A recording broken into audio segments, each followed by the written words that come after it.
Basically what I've done in my career in music, I guess, I've toured a lot. I've been out with a few different artists, the main one being my sister, Sarah. She leads worship and is a touring artist. She does a lot. So I've mixed everything from small churches to big arenas full of people. And I would much rather the smaller churches, I promise, than a big arena most of the time. But I've done that, and I also mix at my home church, Willamette Christian Church, which is right down the road. Go there with Caleb. Everybody say hi, Caleb. Caleb is great. But yeah, I had something else planned, but I think I kind of just want to just get into a mix with you guys and just kind of look and do a deep dive into something I've done with people in the past, and it seems to work pretty well. So what I'll do is I'm gonna give you like an example of how to do something, and then I've already made a scene with me doing that to all the other stuff. So like we'll go over high pass filtering first, right? And then I'm gonna take the example of what I've done, and I'm just gonna go to the next scene, which has got a high pass on everything. So that way we can move through it a little bit quicker, because otherwise it would take me forever to high pass the things that I want to high pass. And yeah, anyway. So I'm gonna go to my scene here. So you can look up there and kind of see what I'm doing here. But you walk into your show, or you walk into a service, and the console's like this, right?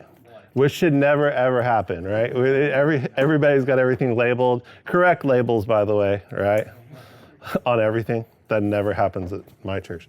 But I wanted to start out like this because in some cases you walk into, you have a service where a console goes out and you have to bring something else in, or you have all these instruments that you need to put in your mixer. You don't know where anything is. So the first thing you got to do is label your console. But what do you have all these things on stage, but where are they being plugged into? You know, how do you know what input to plug into and whatnot? So something that I've always used on the road is something called an input list.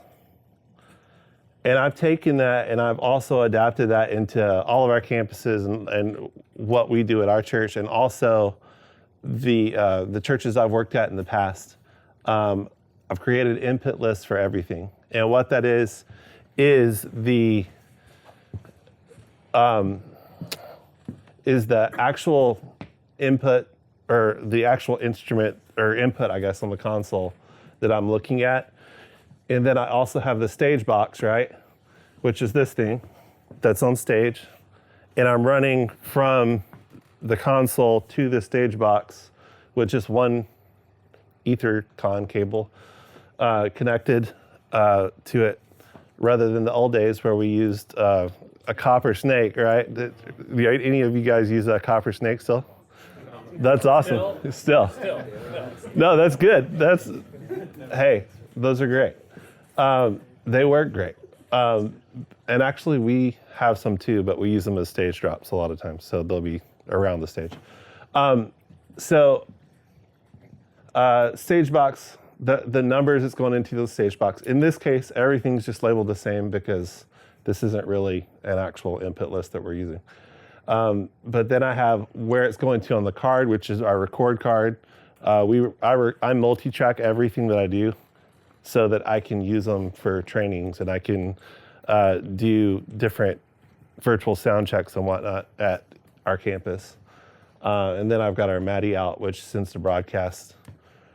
The other thing I always do, usually more so when I'm touring and whatnot, is I have the microphones I prefer, and then what kind of stand I want for each microphone. And that's just to let the venue know, hey, I'm coming in, I would really love to have these microphones or something similar. I never get the ones I want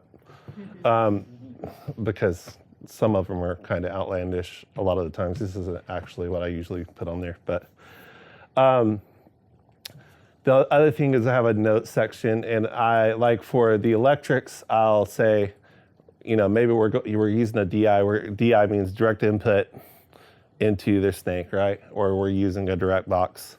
So I always put, most venues know that means I need a direct box. And I usually put what I'm using, like this guitar player uses a fractal, so this one uses a helix. For vocals, I always put downstage center or upstage center or downstage right for the position on stage. What's up? Do you still use DI boxes in combination with the helix, or would you just go helix straight in? Helix straight in. Yeah, DI in this case, it just means it's a direct input. For most things that when I'm touring, I usually bring the direct boxes, unless I specifically say that I need them for something. But yeah. So let's take a look at what we've got, what the session I'm working with has. So I've got kick out, kick in, which we've already gone through with Kyler. I've got a kick trigger, which is super controversial for some reason. Some people don't like to use them like Kyler. I'm just kidding, Kyler. I love you, Kyler. And then we have snare top, snare bottom, snare trigger, toms, overheads. We've got a bass guitar, acoustic guitar, electric one left and right. How many of you do stereo electric guitars? Yeah? I'm a big fan of stereo electric guitars. If you have a stereo system, if you have a mono system, just make it mono. There's no reason for it. Except for the guitar players sometimes like to have it stereo in their in-ears. Get that a lot. Electric guitar players, so I have two of those, left and right for each of those. We have a keyboardist, and in this case, I'm only using just a piano sound or just a keyboard, just one left and right. We've got click. I've got tracks that are coming through multiple channels, right? We have two vocalists. I have crowd mics because I was going to take you guys through a little bit of what I usually do with crowd mics in a broadcast scenario, but I don't think we're going to have time to do that today because I did that at the very end. So if you want to know more about that, I can tell you what I do. It's actually pretty cool. But I can go over that with you some other time. Then we have an MD mic and a talkback. My biggest pet peeve. Have your talkback. Have a talkback with you at front of house.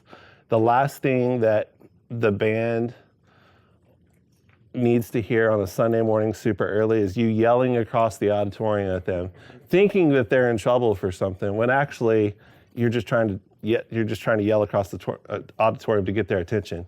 It's so much easier to have a microphone and use a talkback. One of the things that I do is I have a talkback that I carry around everywhere with me, no matter if I'm just doing sound at my church.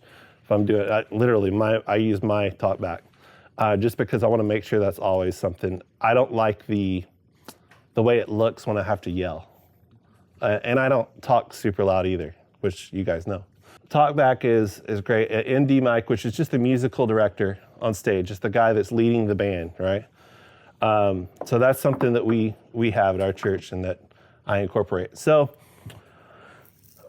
the first thing I would do if it were me on tour, or if I was just coming in for the first time to a church and I was set up with a console like this that's just blank, is I would label everything. I would make sure the input list looks exactly like what I'm coming into. I labeled everything really quick. It takes so much time, especially on the X32. It's really, really time consuming to go through on the actual console and build all these channel strips out. So I actually really love doing it all on my computer and then just putting it in a USB drive and putting it on the mixing console. Can do it super fast that way. So on a preface, this was a Sunday service that we're about to look at. It was, I think, this month or last month sometime. So I have a really, really great band that I work with. And I realize that I'm a rarity in a lot of churches. Like some of you guys don't have super amazing musicians. I have that in this case. So I'm super fortunate. And they spend a lot of time on their craft too. Like they come in before service, they get their guitar tones with each other. They work really, really well together. The drummer comes in and makes sure that the everything, the drums are tuned and the mics are in the right spot. I don't even have to go up on stage to measure. He already does that because he knows that. And that's really great to have guys or guys and girls that already know some of this stuff. So if you're a musician in the room, or if you're a music director, worship pastor, or what have you, like knowing kind of the back end of what all this stuff does is super helpful for the person that's behind the console. Super helpful. Let's listen to this service. I don't have any EQ. I don't have any high pass. I think I've kind of done some gain structure things in this session. On the trigger side of things, real quick, I've already delayed the trigger. Triggers have to be delayed to the mics, the drummer's mic. Am I saying that right? Am I saying that? The trigger has to be delayed, right? Yeah. I'm super dyslexic, or as I say, dyslexic. So excuse that. So the trigger has to be delayed, and usually it's like somewhere between 6 to 9 milliseconds. So it's not very much, but it's enough to cause a little bit of phase cancellation if you like Kyler was kind of talking about there and Chris talked about. So I like to line it up perfectly with the transient. And how I do that is I record it in the console or coming out to Pro Tools or something, and I look at how far it is on the track, and it shows me at the top the milliseconds that I'm off. Then I delay that trigger back to where it's perfectly in time with the snare drum or with the kick drum. I'm only using a kick and a snare sample, so I only had to do that 2 times. But I'm doing that in this Pro Tools playback session. So usually I would delay it on the console. So that's just a pet peeve of mine. If I'm going to use triggers, I want to do it right because it will cause issues if not. So yeah, let's take a listen. Good morning, everybody. 7 and 8. I don't know if that's what you wanted me in out of the back. Oh, I don't know. I'm not sure. Sometimes you gotta stay from the job, words come around. Sometimes you gotta stand from the mountain, riding in the valley, stressing it's good. Sometimes you gotta look in the water, wait for the answer, wait for the answer. I'll praise you anyway. All right, so I'm going to stop it there for time's sake. One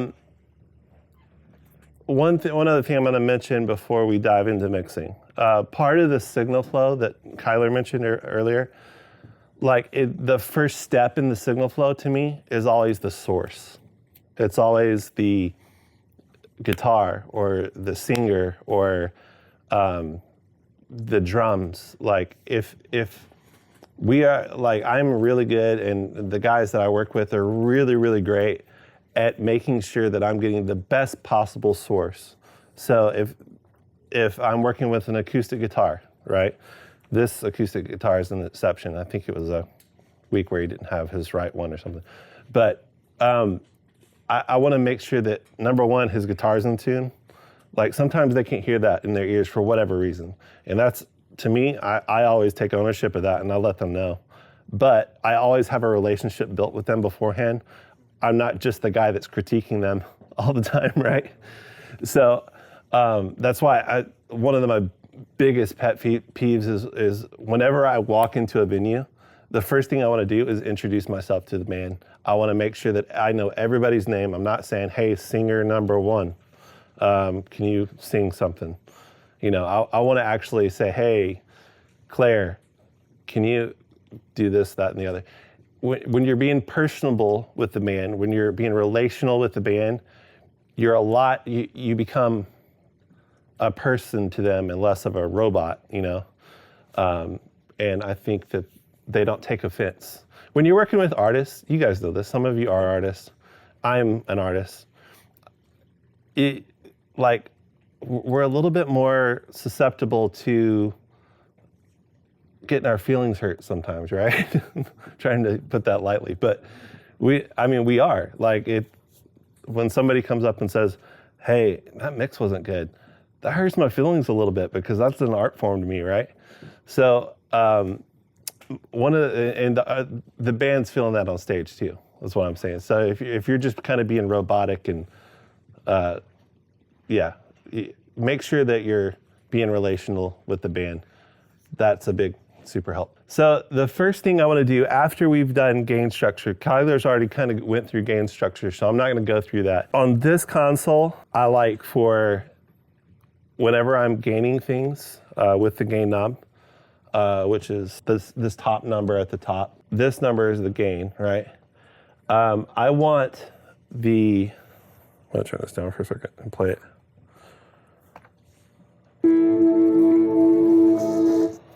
I want these meters right here, I want them to be hitting between negative 18 and negative 12 is usually the range at which, it's usually where the yellow light lives on the console. I think Chris said it earlier. Yellow is good, red is bad, right? I'm right at the edge of the yellow hitting. Is usually where I try to gain everything. So after that, the next thing I want to look at is the low cut or the high pass filter. Low cut, high pass, it's the same thing. A lot of consoles, most consoles actually say high pass filter. It's passing over the lows, right? The low frequency. I usually put a a high pass filter on it, on the in mic. I will sometimes on the out mic, depending on the room. I didn't in the session, I don't think. But an example of how I do it is I try to listen for whenever I hear it, okay? And then I back it off just a little bit. That's how I find the right spot for the high pass or low cut. So whenever you guys hear this engage, let me know, because I'm not in front of the PA. Yeah. What is a high pass filter? So a high pass filter is taking out all of the lower frequencies. It's passing the high. It's passing towards the highs. Okay. So it's easier to say low, like people understand it a lot better if you just say low cut, but I think it's, the majority of people say high pass for some reason. So you're cutting the lows, essentially. I'm gonna play this, and you guys tell me when you hear it on the kick mic.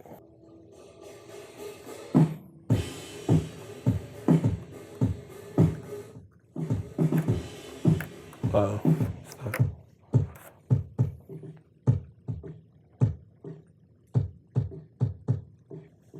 Yeah, you're way past it.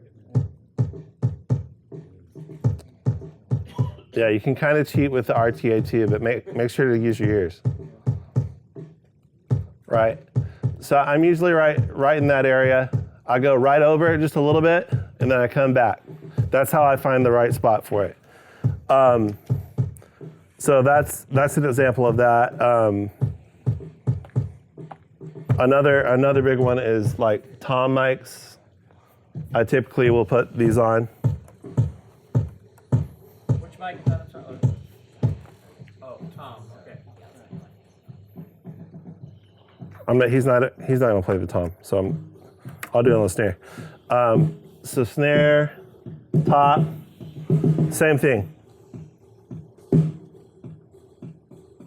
Yeah. You can hear it there.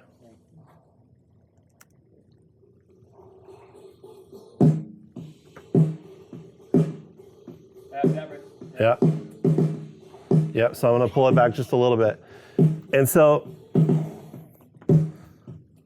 I did this I did this already through the whole session, so I'm gonna let you guys hear it with the high pass engaged through all the channels, okay? And then I'm gonna go back and show you it without. Real quick, how come the keys are out? I'm just curious. What's that? Is the key fader just not showing right? It will. I'm just not there yet. Gotcha. No worries. What's up? When you were talking on the previous topic about adjusting the head amp gain, the meter is usually post the fader. So when you said that the meter should be between minus 18 dB to Pre-fader. minus 12 dB. It needs to be your signal coming into the stage box or the console. If you're looking at it after fader, if your meters are set for after fader, and they need to be before that. They need to be the PFL, not the AFL. Does that make sense? And usually your console, even the analog consoles, usually have an option of looking at meters PFL or AFL. Make sure when you're adjusting gain structure, you want it to be PFL. Okay. Yep. Suppose it's difficult to get to that option in the console. Is it okay to put the fader at 0 dB and then can you assume that it's PFL or not? No, I wouldn't. Okay. There's an option. There's an option. I would say, I mean, I don't know this for sure. Maybe somebody else knows this, but I would think that if a console doesn't have the option, it's probably PFL. Okay. Probably. I don't know. I'm making that up. So I'm gonna load my scene that's got all the different stuff on here. So I've got kick mics. Let's see. Let's go through in here. You can't see it all. What I'm doing. Kick mics. I don't have anything on the trigger. I usually leave the trigger alone if I'm using a trigger. I want whatever signal is coming to me. Same for tracks, by the way. I don't do a whole lot with them. Snare top, snare bottom. You can see all the high pass filters I've got on this. My overheads are cut around 121. My bass, I did the other two. So I did a low pass filter as well. Which a low pass filter is just the other thing. It's cutting the highs, right? The high cut. So you can see this like on the acoustic, I did both. Electrics. All right, so I'm just gonna play this with just the high cut and low pass or whatever it is.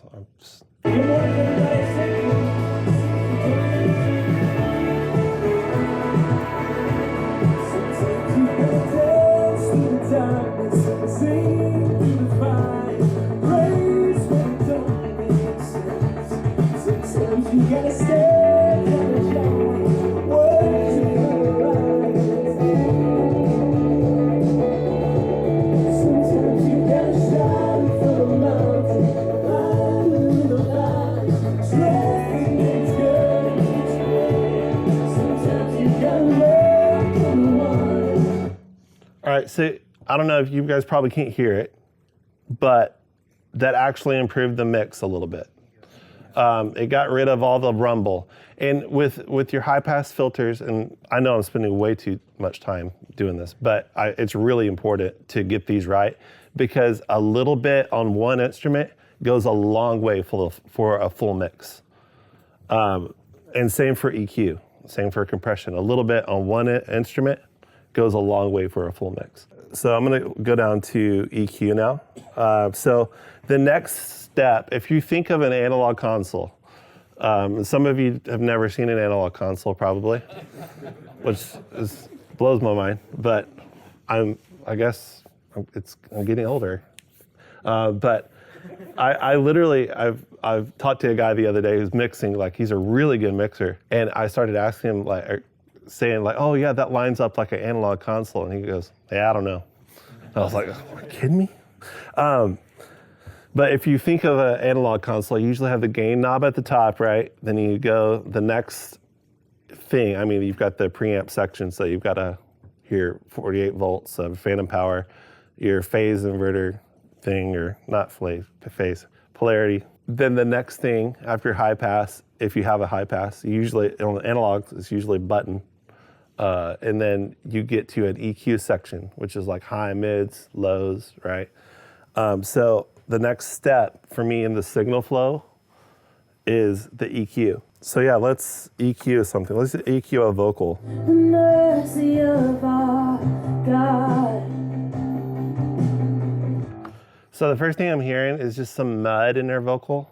So I know that kind of that low mid information lives around 300 to 500. So the first thing I'm going to do is I'm actually going to cut that. And I'm a big believer in cutting and not boosting a ton. When you boost, you add something that's not there, especially vocal mics. You're adding cymbals, you're adding whatever else is on the stage, right? So I'm a big believer in cutting and not boosting. We'll see what I actually did in this session. I can't remember. I probably boosted a little bit, but. All right, you guys kind of see what I did there. I'm looking for the frequencies that I don't like, and then I'm taking them out. So I heard the muddiness, and then I heard like this 2K weirdness that's it's not really that bad, so I didn't do too much to it. I know she's using a KSM9 capsule. KSM9 capsules are really bad at 4K, so there's probably something 4K that I'm not hearing because I'm not in front of the console. But so I do that to pretty much every single instrument. Ideally, I do this during a sound check, and I'm not doing this, during service, right? You don't want to be during service and trying to find a frequency and hurting everybody's ears like yours were a few seconds ago, right? So that's when I'm using that method of kind of just looking for the frequency and then scooping out what I don't need. I do this to everything. I do it to kick drum, snare drum. I find the frequencies, and guys, if you're finding frequencies that are the same frequencies every single time, there's probably something wrong with your PA. Your PA probably needs to be adjusted. Your speakers, when I'm saying PA, your speakers, there's probably a frequency that's too dominant there that you need to have somebody come in and tune your PA to a little bit flatter of a level. But I can constantly, I have this going on with my PA right now, and I haven't done anything about it yet, so that's on me. If you find yourself cutting 2K with every singer, 2K with your guitar, 2K with all your cymbals, everything that's hitting 2K is just too much all the time, then there's probably 2K that needs to be adjusted in your PA. Is that, when you're EQing a singer, Yep. are they going to be, for the most part, kind of the same for the singer, or are they going to be different? If they're singing a different song, do they need a different EQ? Well, in the studio, I would do that, but we don't really have that option live. I don't feel like we kind of have to leave it, Right? Yeah. I mean, you could go scene by scene and just cut the frequencies that are, that are dominant in the key of G, and then and maybe it's a different set of frequencies in the key of F or whatever, but I wouldn't do that. You kind of just have to find the happy medium for the whole thing and just leave it. That's usually what I do. The 300 hertz thing I don't know if you guys have felt this before with your singers, especially female singers, when they're singing down low, it'll sound really muddy. So you want to dip that frequency, right, at 300 hertz. And then they'll start singing really in a high octave, and you want to pull that back up. You can solve a lot of that with some dynamic EQ. Some of us don't have, if you're using X32, you don't have that option. You do in your inserts, but nobody uses it. That's a thing that maybe I would adjust on the fly a little bit, is that just little adjustments here and there, but not something you have to consistently do over time, no. Any questions on EQ? Yeah.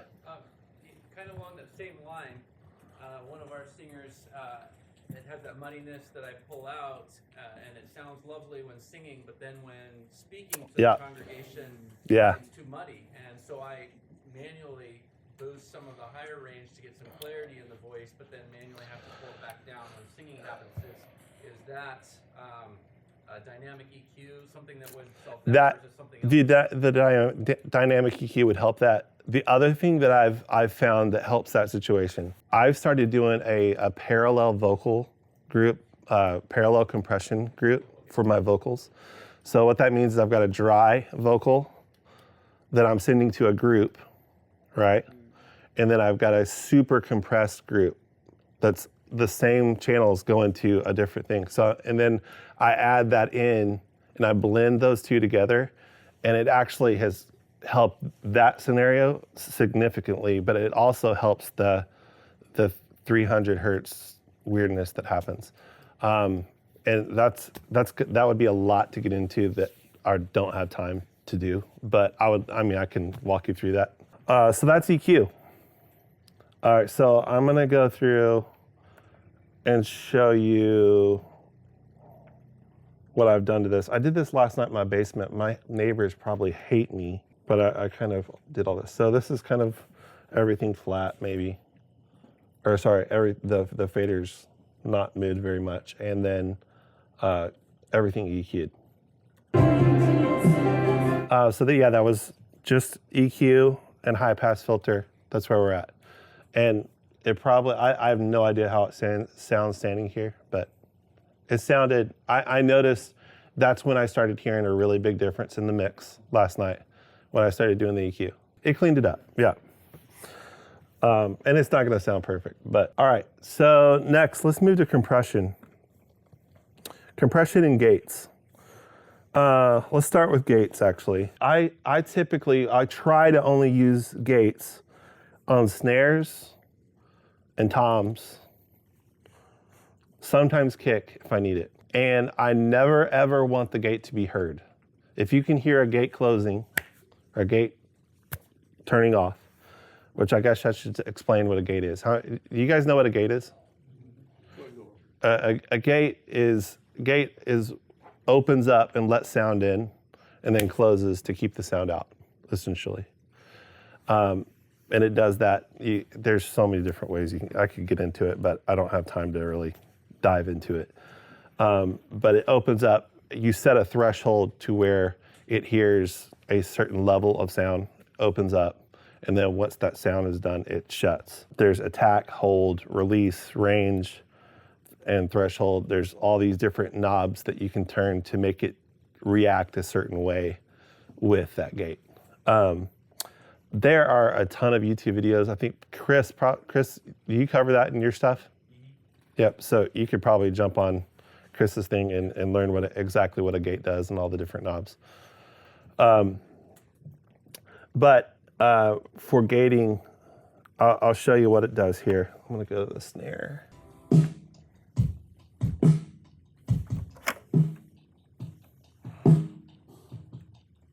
So when I pull this threshold knob up, you can see how it's only letting a little bit of that signal through, right?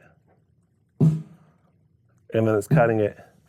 For gates, for me, I like them to have a pretty decent release. So around this, so this is I don't know if you guys can see, 241 milliseconds.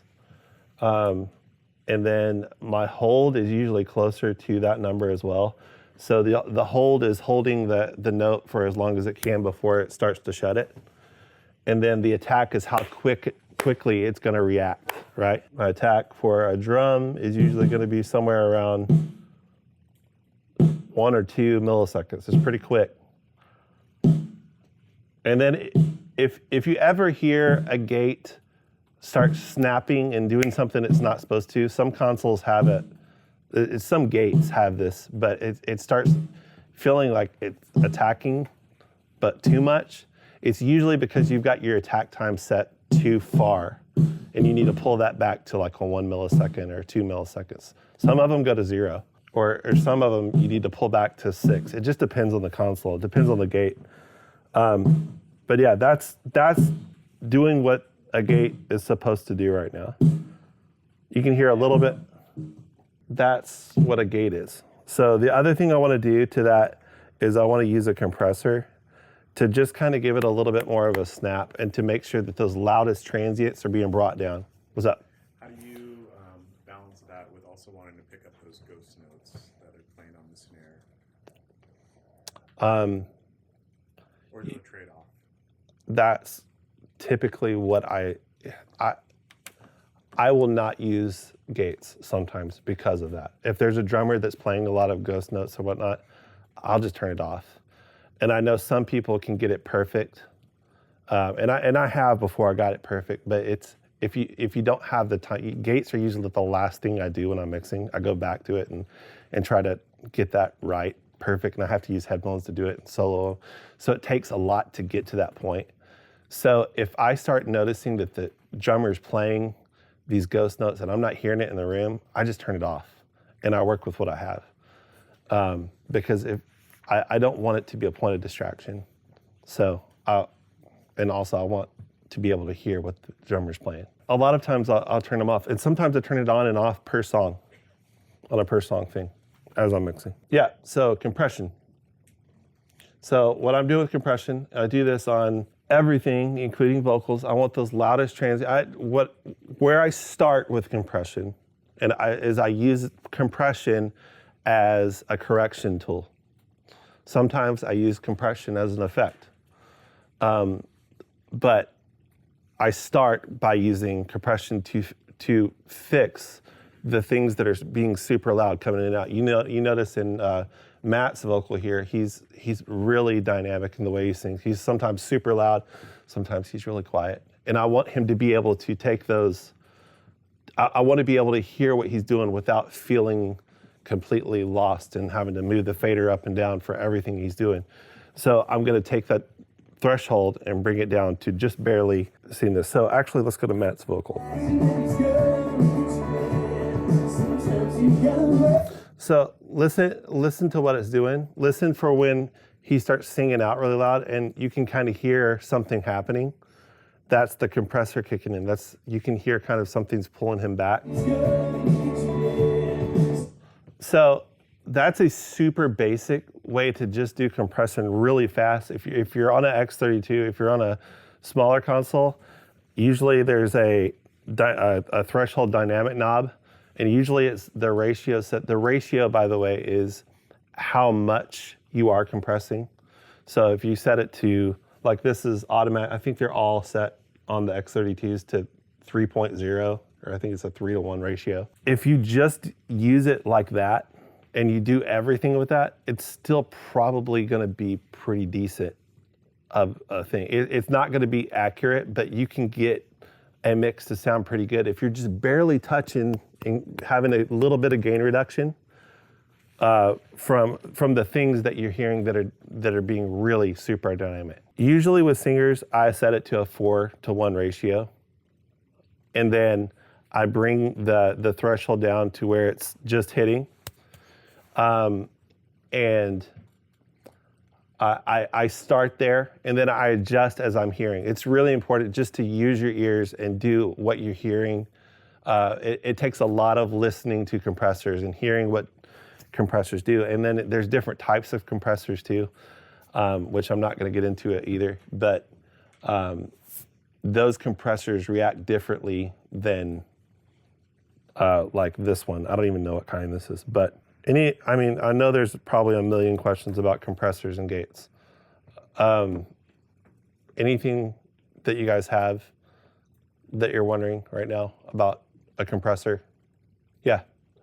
One of my guitarists at church, he has a compressor that he wants to use. Yeah. But it doesn't sound as good as our compressor on our board. Yeah.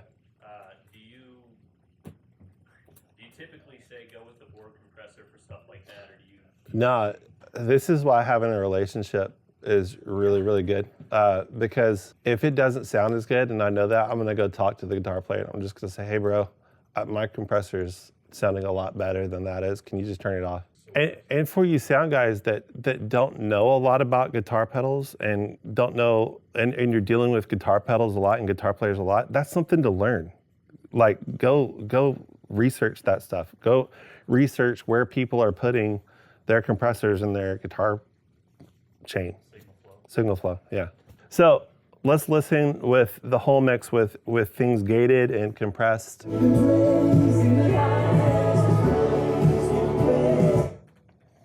So it's getting there, right? So the next thing I wanna look at is we're kind of to a point where everything When I go in on a Sunday morning, the last thing I do, and sometimes I don't even get to this until the service. Like I have my reverb, I have my delay off, unless I'm working on delay or reverb or some kind of effect.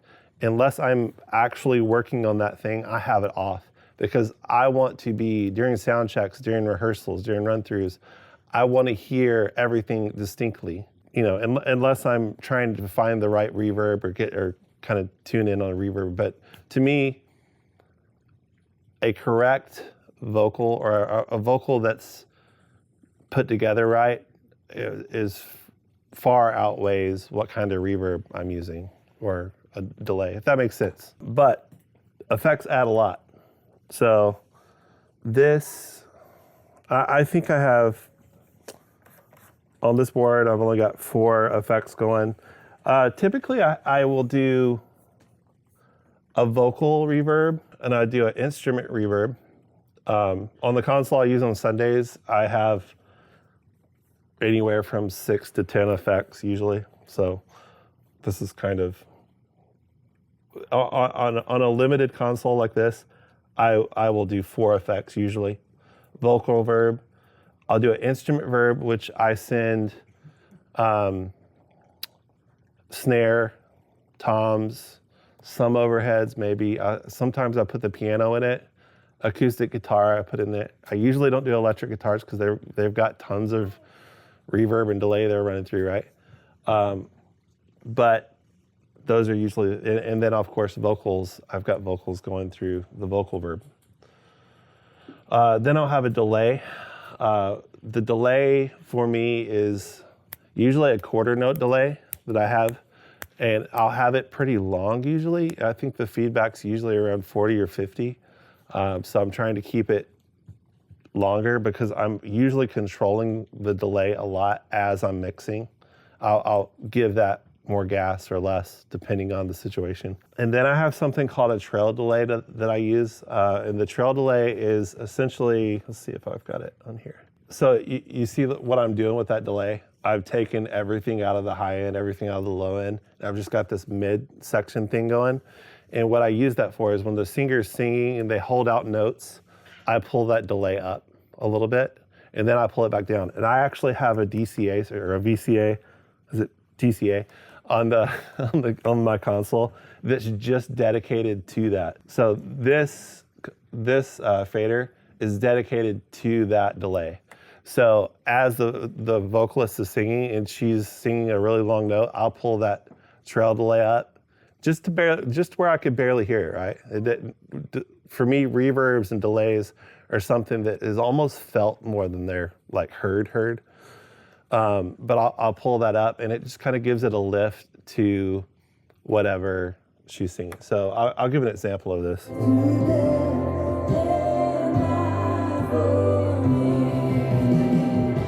So you hear what the trail delay thing's doing? It needs to do it in time for one. The other thing is I usually put the trail delay in a reverb and I didn't do that on this. So it literally is just this washed out thing coming into the mix that just kind of gives it a lift. I do it on a lot of studio recordings, and that's why I kind of got the idea to do it. The bad thing is you're constantly having to be focused on this because if they start talking or they randomly start preaching in the middle of a song, you have to pull that down really quick or it gets really annoying. Reverbs, I typically use a room, some sort of short room reverb on a drum, on my drums, and then a plate or a longer haul delay on the vocalists. Any questions? I wish I had time to just really dive into this, but I don't. So, yeah. So you don't use chorus at all on vocals, really? Not typically. Not me. Some people do. I don't typically use chorus.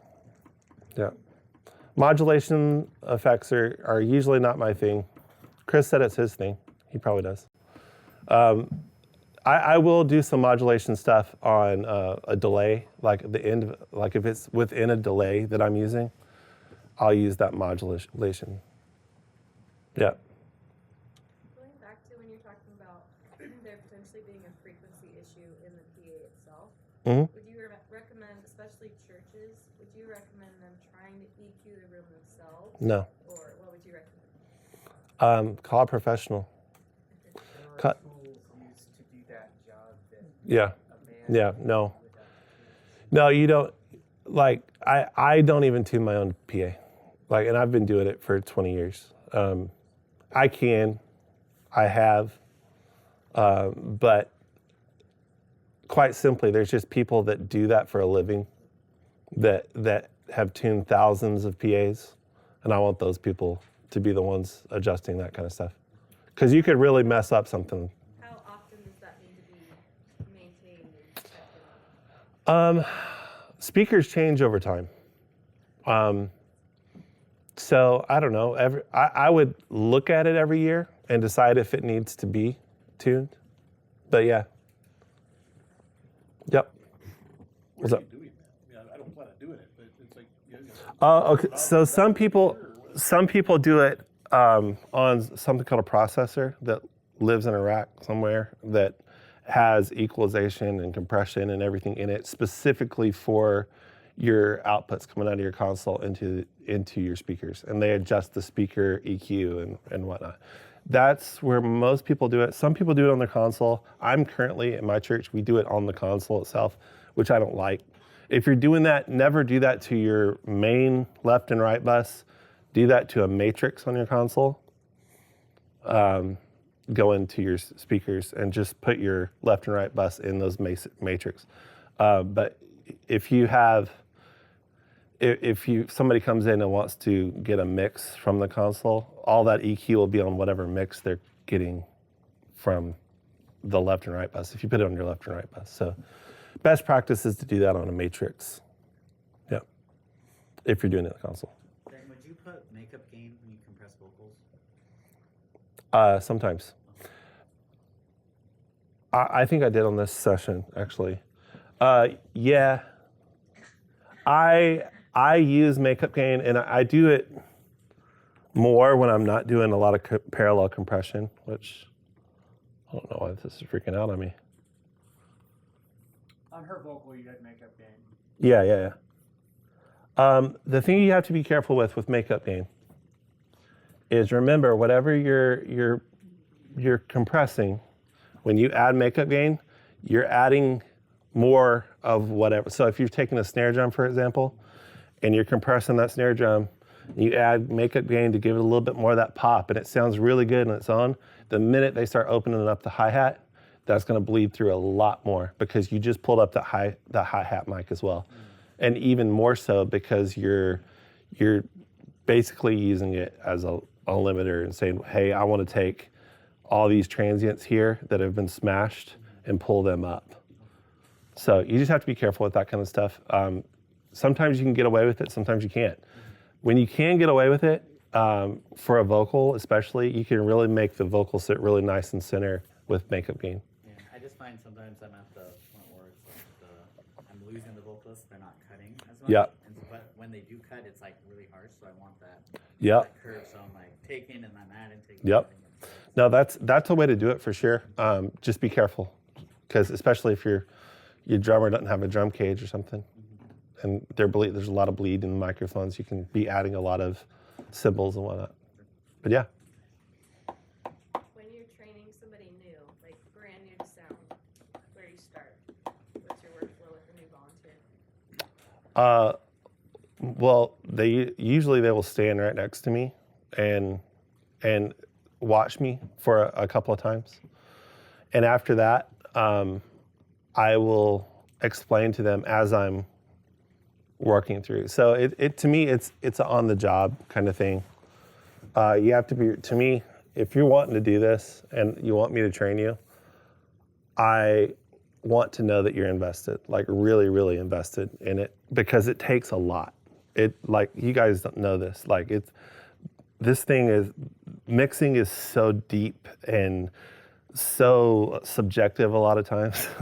And there's just a lot to it. So there are certain people, Caleb's one of these people that are super passionate about it, that want to learn. You're gonna show up to these things, right? You're going to make the extra effort. So yeah, when I see that passion in somebody, I'll say, hey, come stand next to me, and come watch what I do for a minute, and then it's really hard to do it in the context of a full band being on stage. But if you have access to virtual sound check, it becomes a lot easier to kind of go through what you're doing with things and whatnot. Yeah, training people's sound is a lot harder than any other thing in production, I feel like. Yeah. What's your secret for getting your band and musicians to cooperate in a sound check? I call them out on it. Others obviously have that issue, so it's not. No, I mean, I have to take a serious. I have a serious tone, but because I have the relationship with the band, because I've made that relationship work, I'm able to say, hey, you guys, I need you to quit noodling around on the guitar for a second, and I need quiet while I figure out what's going on with this vocal. And they all know that I love them. Like it takes that relationship. Yeah, that's my secret. I think that's honestly the secret to most things in doing this. I have a thing. I heard somebody say, it's 33% tech, 33% art, and then 33% psychology. Like that psychology piece is so huge. So. Yeah, I just wanted to double up on that. I think it's really important to like you mentioned, people that you don't even know that are coming in, like go and figure out their name. Yeah. And introduce yourself, and it just creates this like relationship dynamic between what you're doing and the musicians. And I've found that like when I'm playing a lot of gigs around the city, when the sound guy comes up and asks for everyone's name and then also remembers everyone's name during the sound check, that's like, okay, I can trust this guy to give me a good mix. So. Yeah, a trick that I use with that is I make sure that on the console, especially with the singers, sometimes there's a lot. I don't know if you guys have a lot of singers at your church. Sometimes I've had that in the past. This time I didn't. But I usually put the singing mics there. I actually have their names on the scribble strips or channel strips. That way I just know who I'm talking to and I don't mess up their names. Because I'm really bad with names, honestly. But, yeah. What's up? Just one comment about training new people. For me, what helped me finally understand how things worked was, shadowing wasn't that useful because the board was so complicated. Understanding that signal flow graph that you provided. Yeah. If I were training someone, I would ask them to read and understand that graph beforehand, and then come for a practice. That way, they understand what we are doing. Yeah. Signal flow is so important. It's not just in sound. It's in video. It's in lighting. It's in all production. If you understand signal flow, you can get a job literally doing anything in production. Signal flow is crazy important. Yeah. All right. To close out our time, then could you share with us about church production and PDX? Yeah. So we do this thing. Mindy knows. We have this thing, church production PDX. It's a church production leadership gathering. We do it at different churches across Portland, the Portland area. Essentially, what it is just it's a time like this, except there's no training. But it's a time where we all come and hang out and just get personal and relational with each other, build community among everybody that's doing production within the Portland area. Yeah, especially for those that are leaders on your team. This is for you. This is something we do every single month. I think we have, what's our Instagram? Church production PDX. I should know that. Church Production PDX. Church Production. We have the social media stuff, so we do Facebook and Instagram. Yeah, but yeah, we would love for anybody to come out. We just did one. It was really cool. It was at Manor House Church. Really, really cool setup they have. We do production tours at the end of those things where we just go and tour facilities of wherever we're at. And it's just a really good time to hang out and get to know other people that do what we do in the area. Yeah. That's it. Awesome. Yeah.